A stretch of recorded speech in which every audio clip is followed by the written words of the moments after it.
Bonjour, bienvenue dans cette vidéo. Aujourd'hui, on va parler des lecteurs audio. Des lecteurs audio qui font de plus en plus partie de notre vie maintenant, puisque on arrive quasiment à la dématérialisation totale de la musique aujourd'hui en 2015. Et à mon avis, c'est pas fini. Moi, j'utilise en fait plusieurs services.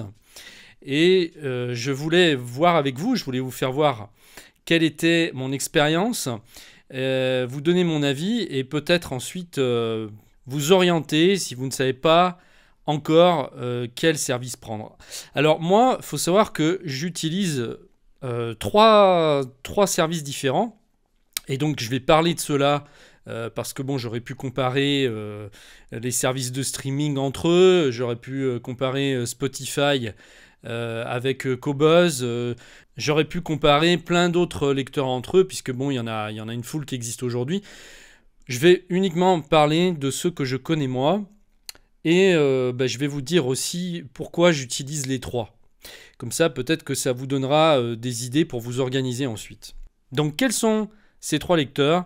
Eh bien, c'est iTunes, que vous voyez ici sur l'écran, c'est Amazon Music, et c'est Qobuz. Qobuz qui est un service de streaming. Alors, les trois ont leurs avantages. Je ne sais pas si on peut dire qu'ils ont des inconvénients.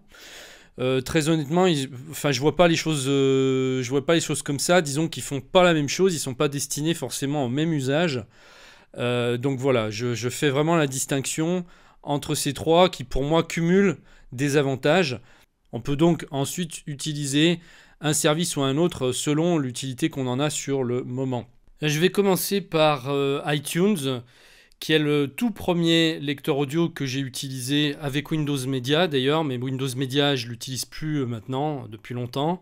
Je préfère nettement iTunes qui est, je trouve, bien mieux fait, plus abouti. On a eu beaucoup de versions, maintenant c'est quand même un vieux lecteur. On en est à la 12e version et moi je trouve que il a connu de belles améliorations.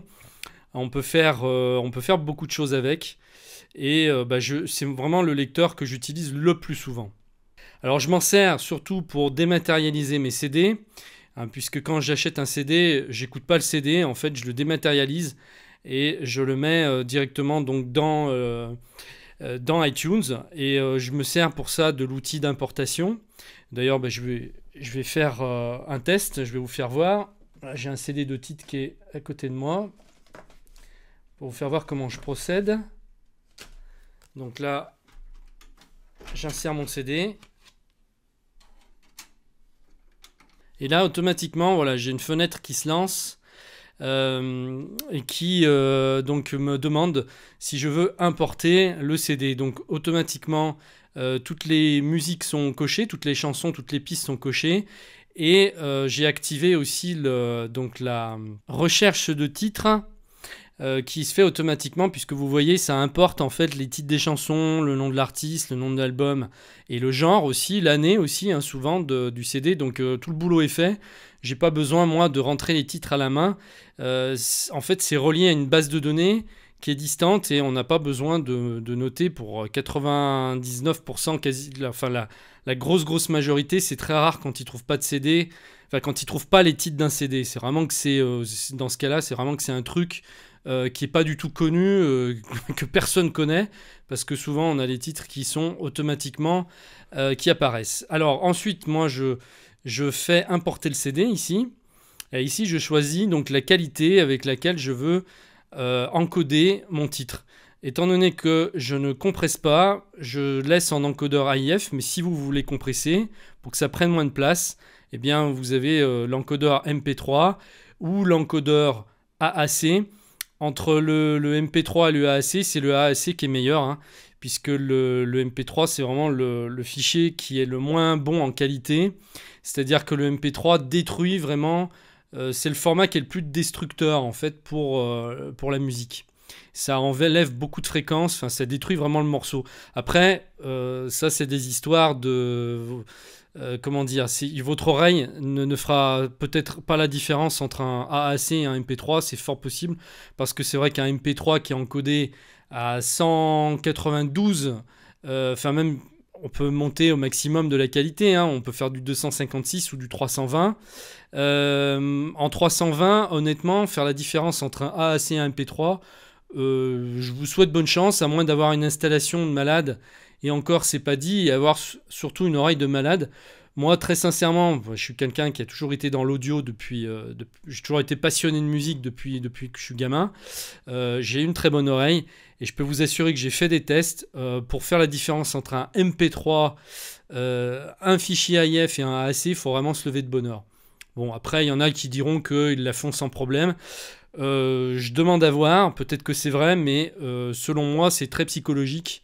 On met un fichier, ensuite on écoute un autre. Je crois que le psychologique joue énormément, mais bon, voilà.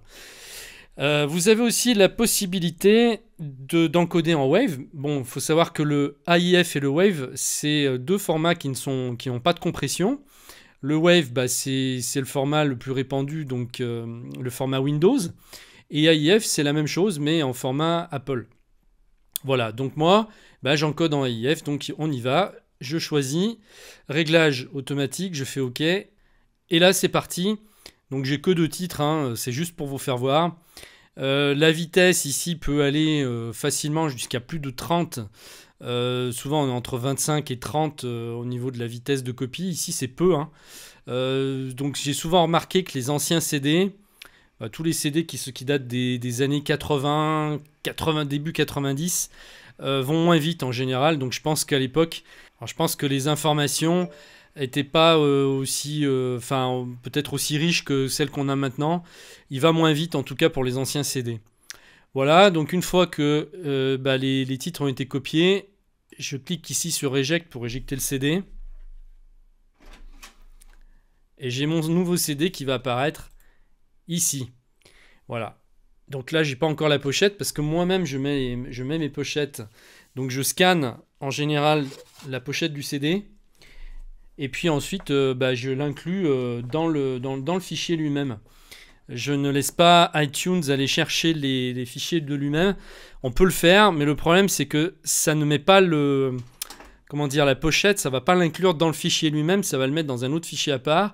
Et le jour où vous allez copier vos fichiers, les transbahuter, les mettre sur un autre appareil, vous allez perdre la pochette. Alors que là, si vous la mettez à l'intérieur même du fichier, ça fait partie intégrante de votre fichier et donc vous avez toujours la pochette. Elle reste, même si vous faites des copies, même si vous changez de lecteur. Voilà, c'est vraiment inclus dans le fichier. Je vous fais voir comment je fais. Je fais obtenir les informations. Je fais un clic droit d'abord. Je me mets dessus, je fais clic droit. Ensuite, je fais obtenir les informations. Et ici, donc je vais aller dans Images. Bon, je prends une image au hasard que j'avais d'un disque là. Voilà, admettons, on va faire ça là. Cette image-là, je vais la mettre. Donc, je fais un glisser-déposer vers là, ici, l'emplacement de l'image d'iTunes. Donc, une fois que je suis dessus, je lâche ma souris. Voilà. Et ça met la photo du disque. Je fais OK. Voilà. Et ensuite, j'ai la pochette du disque. Et comme je vous dis, ça fait partie du fichier dorénavant. Que je le compresse en MP3, que j'en fasse des copies, que je les donne à des amis ou que je le fasse passer sur une autre machine, la pochette restera. Voilà, donc moi je me sers vraiment d'iTunes pour ça, pour dématérialiser tous les CD que j'ai et pour donc les mettre à l'intérieur d'un jukebox géant.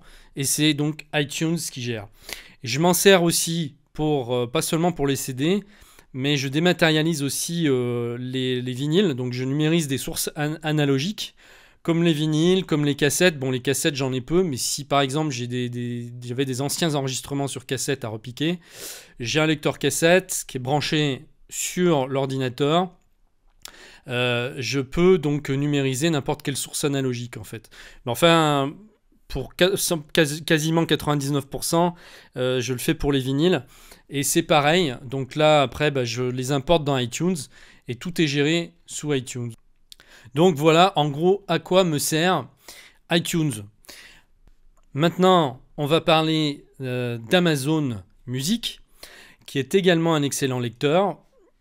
Alors déjà, il faut dire que, très honnêtement, j'adore le look. Alors déjà, les pochettes sont grandes, sont plus grosses, et on a un sentiment de clarté qui se dégage de ça. C'est un lecteur qui est très simple. Il y a certainement moins de fonctions que dans iTunes, mais c'est ce que j'aime justement, c'est que c'est un programme qui est très léger. On l'installe très facilement sur n'importe quel ordinateur, que ce soit un PC, un Mac, sur n'importe quelle tablette ou smartphone. Et il est léger, hein, vraiment, c'est un petit programme qui pèse pas lourd, mais il est vraiment très bien conçu. Alors moi, je m'en sers en fait pour tous les CD que j'achète sur Amazon, mais en format RIP. C'est-à-dire que vous savez qu'il y a pratiquement maintenant la moitié des CD qui sont, enfin même plus que la moitié, je pense. D'ailleurs, je vais aller voir sur Amazon avec vous pour faire voir.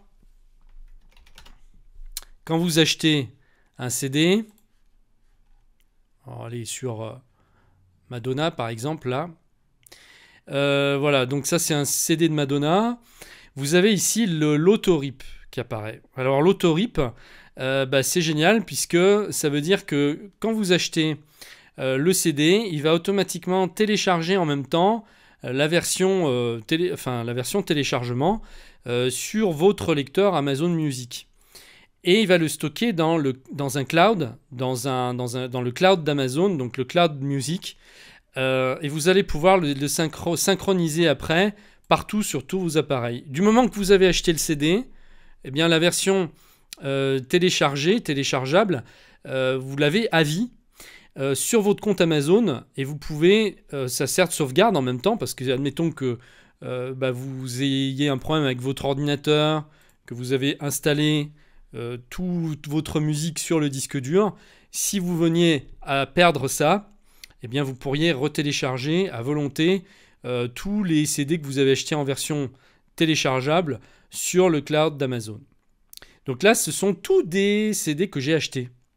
J'ai la version physique en plus de les avoir en téléchargement. Je sais que dès que je vais installer Amazon Music sur mon Mac, par exemple, bien, il va me réimporter automatiquement tous ces achats que j'ai faits. Et l'intérêt, c'est qu'on n'est pas obligé de les charger sur notre disque dur. iTunes propose aussi cette fonction-là, mais pourquoi je n'utilise pas iTunes ? Parce que tout simplement, on achète uniquement la version téléchargeable et on n'a pas le CD. Alors que là, la grosse différence, c'est qu'on a à la fois le CD physique, qu'on peut ensuite revendre, et on a la version téléchargeable. On a les deux en même temps. Donc vous payez à la fois pour le téléchargement et aussi pour le CD. Et ce que je fais en général, je fais pareil avec les vinyles, puisque pour les vinyles, c'est la même chose. Les vinyles ont leur autorip, pas tous, hein, mais les nouveautés, depuis quelques années, toutes les nouveautés maintenant qui ont été pressées en vinyle, Amazon propose la version RIP. Donc j'achète le vinyle et j'ai la version numérique automatiquement téléchargée sur mon lecteur que je peux retrouver instantanément dès que j'ai fait l'achat. Hein. C'est-à-dire que là, je fais l'achat en un clic sur Amazon. Ensuite, Amazon va m'envoyer le disque. Bon, je vais attendre 2-3 jours avant d'être livré, mais par contre, le fichier, lui, il est téléchargé automatiquement, instantanément, quelques secondes après, par Amazon Music. Donc je trouve ça vraiment génial, parce que on peut se balader avec sa musique synchronisée partout après sur ces différents supports, que ce soit donc tablette, smartphone, portable, ordinateur portable ou ordinateur salon qui est relié par exemple à une chaîne Hi-Fi. On sait qu'on ne peut pas perdre puisque ce sont des morceaux, ce sont des disques qu'on a achetés, donc on ne peut pas les perdre, ils sont sauvegardés à vie sur le cloud. On peut, pour gagner du temps, télécharger, si vous écoutez par exemple souvent un album, ça peut être bien de charger les fichiers sur votre disque dur pour accélérer, pour aller plus vite. Comme ça démarrera instantanément dès que vous lancerez. Pareil, vous êtes à l'étranger, vous ne voulez pas mettre votre connexion. Vous, avant de partir en vacances, vous téléchargez tous les albums sur votre iPhone, par exemple. Et puis, une fois, je ne sais pas si vous voulez en écouter 15 ou 20 pendant que vous êtes en vacances, vous les chargez sur votre téléphone et quand vous serez en vacances, vous pouvez les écouter sans être connecté. Alors ensuite, ce que j'aime bien dans ce lecteur Amazon, c'est que on a des classements, donc c'est assez clair, hein, comme je vous disais. Moi, j'aime bien en fait même le design qui est sur les tablettes et sur les smartphones. C'est vraiment très sympa. Vous regarderez, vous essayez, c'est gratuit, hein, de toute façon, le lecteur est gratuit. Donc c'est la musique après qui est payante. Mais sachez aussi que vous pouvez importer. Vous avez en version gratuite, vous pouvez importer jusqu'à 250 morceaux de vos propres fichiers. Vous pouvez les importer dans le lecteur. En version gratuite, vous êtes limité à 250 titres. Et après, il faut payer 25 € par an pour pouvoir charger jusqu'à 250 000 titres. Donc c'est énorme, énorme, vraiment énorme. Pour 25 € par an, ça peut valoir le coup. Donc là, on est d'accord que c'est pas un service de streaming. Amazon ne propose pas d'abonnement, hein, pour écouter en streaming, contrairement à iTunes maintenant qui propose Apple Music, où il y a un service de streaming pour 10 € par mois. Amazon ne le fait pas. C'est vraiment juste pour le stockage de vos fichiers ou de vos achats sur Amazon. Donc après, voilà, tout dépend de l'utilisation que vous avez de votre musique. Qu'est-ce que vous faites avec votre musique? Comment vous l'écoutez? Qu'est-ce que vous avez chez vous comme est-ce que vous avez une tablette? Est-ce que vous avez un ordinateur salon, un portable? Donc selon ces critères, vous n'allez pas forcément utiliser le même lecteur. Donc je vous parlais de l'importation, donc la fonction importation. Vous avez ici donc importer, et donc là vous prenez vos fichiers et vous les mettez ici, vous les faites glisser en drag and drop, hein, vous les faites glisser ici et ça va automatiquement importer tous vos fichiers. Vous allez pouvoir aussi les retrouver sur votre compte Amazon directement à partir d'internet, d'un navigateur internet. Vous pourrez écouter votre musique comme ça aussi, sans passer par le lecteur Amazon. Donc voilà, au niveau de la présentation, donc on peut choisir ici entre afficher voilà, comme ça les pochettes d'albums, ou alors on peut sous forme de liste avec les titres. Les deux affichages peuvent être sympas. En tout cas, moi j'aime beaucoup ce lecteur Amazon, je trouve qu'il est vraiment bien fait. Vous avez aussi la boutique, hein, qui est là, donc vous avez la bibliothèque et la boutique. Vous voyez, c'est simple, on s'y retrouve facilement. Ça fait moins usine à gaz qu'iTunes, parce que c'est vrai qu'iTunes fait quand même très usine à gaz. Il y a énormément de choses, de possibilités, et puis j'avoue qu'on se mélange un peu maintenant avec les morceaux qu'on a nous-mêmes importés sur sur notre propre disque dur, avec la fonction iTunes Match qui est payante aussi, iTunes Match qui synchronise tous les morceaux qu'on a donc d'un lecteur iTunes à l'autre, d'une machine à l'autre. Donc ça s'appelle iTunes Match et ça coûte 25 € par an. Et alors maintenant, en plus, depuis quelques mois, on a iTunes Music qui est le service de streaming. Donc c'est vrai que ça fait un peu usine à gaz. Au côté synchronisation, c'est pas toujours évident de comprendre comment ça fonctionne.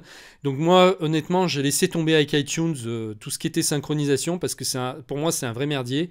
Je ne garde que les fichiers que j'ai moi-même sur mon disque dur. Je ne fais pas d'achat sur iTunes et je n'ai pas de service de streaming non plus. Voilà. Donc ici, je dirais que c'est pour acheter sa musique. Eh bien, Amazon Music est ce qu'il y a de mieux, hein, comme je vous expliquais. Si vous achetez un disque, vous allez avoir à la fois le CD, le vinyle, plus la version téléchargeable. Donc pour faire vos achats, Amazon reste vraiment le meilleur choix. Et puis maintenant, donc qu'on a vu ces deux lecteurs, on va passer enfin à Qobuz. Qobuz, que vous ne connaissez peut-être pas parce que c'est peut-être un peu moins connu que Deezer, par exemple, ou Spotify. Mais je vais vous expliquer.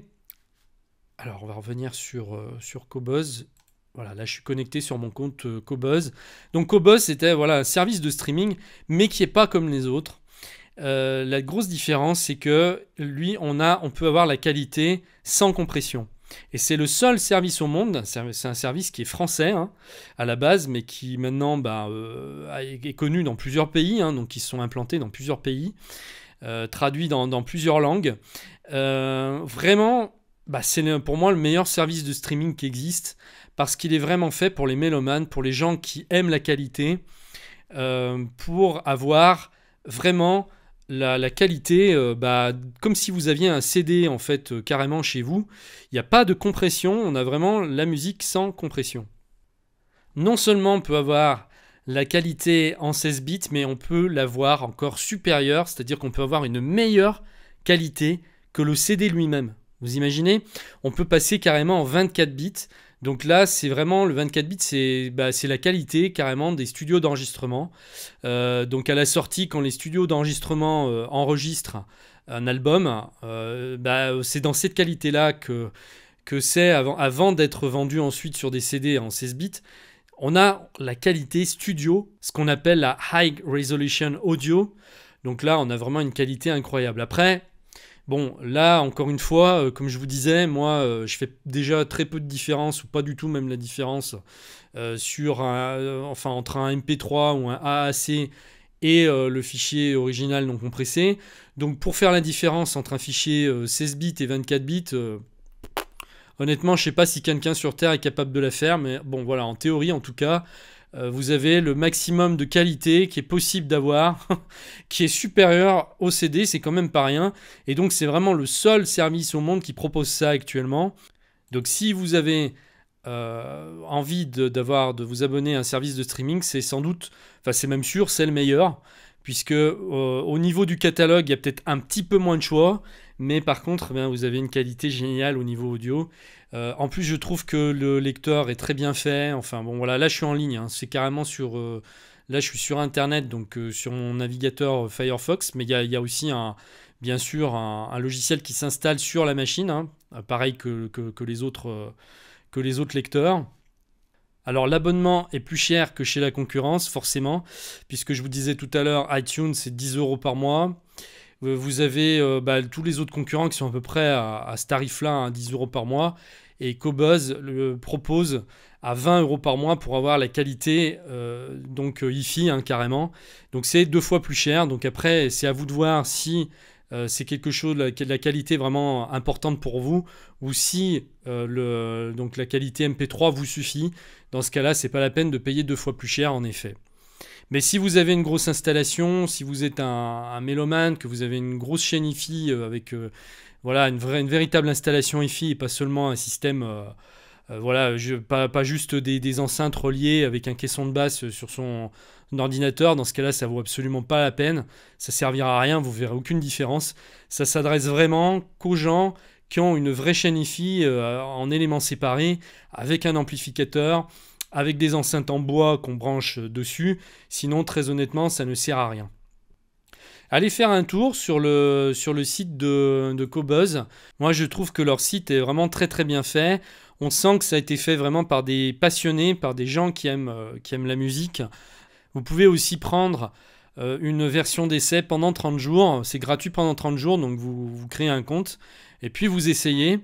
Donc au niveau de la connexion, de la disponibilité, des serveurs, je trouve que ça marche plutôt bien. Moi, j'ai jamais eu de gros problèmes avec.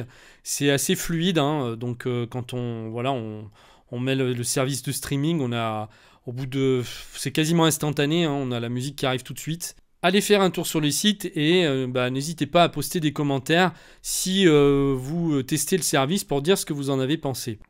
Donc voilà, je pense qu'on a fait le tour. Ça vous donnera peut-être quelques idées, ou si vous ne saviez pas trop quel lecteur utiliser, vous savez déjà parmi ces trois-là, peut-être qu'il y en a un qui vous intéressera. Bon, iTunes, tout le monde connaît, hein, quasiment. Amazon Music est un petit peu moins connu, hein, puisque je pense que c'est arrivé après, déjà, c'est pas vieux, hein. Et puis Qobuz, je pense, est encore moins connu, donc j'espère que cette vidéo vous a un petit peu éclairé. Quant à moi, je vous retrouve très prochainement dans une nouvelle vidéo. À bientôt, merci.